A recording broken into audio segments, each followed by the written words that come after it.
افریقہ میں زمبیا میں تھے، میں خود حضرت جی کے ساتھ تھا، تو عید الفطر کا دن تھا۔ حضرت جی نے مجھے کچھ لکھائی دے دی کہ یہ آپ لکھائی کر لیں، کچھ کام تھا۔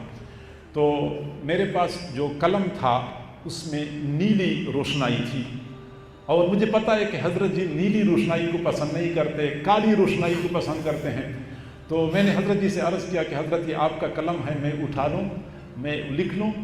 تو حضرت جی نے میری طرف دیکھا تو فرمایا کہ مولانا آپ کے پاس قلم نہیں ہے، کیونکہ حضرت جی ناپسند کرتے ہیں کہ بندے کے پاس قلم کیوں نہیں ہے، قلم تو بندے کے پاس ہونا چاہیے، ضرورت پڑتی ہے، آپ کے پاس قلم نہیں ہے۔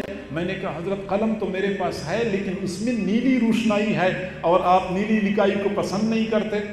فرمایا کہ مولانا آپ کو پتہ نہیں ہے کہ کون سی روشنائی اقرب الی سنت ہے، کون سی روشنائی، کون سی سیاہی اقرب الی سنت ہے؟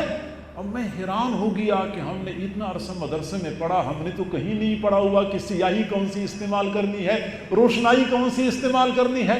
میں نے لا علمی کا اظہار کیا۔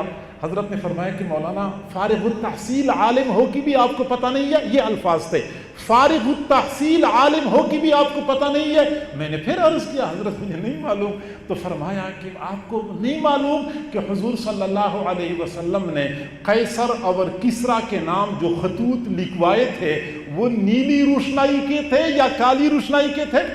تب میری آنکھیں کھل گئی کہ جی ہاں وہ کالی روشنائی کے تھے، اور ہمارے حضرت جی دامت برکاتہم العالیہ اس معاملے میں کس قدر محتاط اور حساس ہیں۔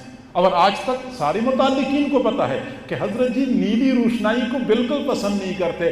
آپ حضرات کئی مرتبہ خط لکھتے ہیں تو خط لکھنے میں بلکہ ویسے ہی آپ اہتمام کریں، کالی روشنائی کا استعمال کریں، کالی لکھائی والا پین استعمال کریں، اور حضرت جی کو خط لکھتے وقت خاص طور پہ اس چیز کا اہتمام کرنا چاہیے تاکہ حضرت جی کی طبیعت پہ بوجھ نہ بنے اور بندے کو پورا فیض ملے۔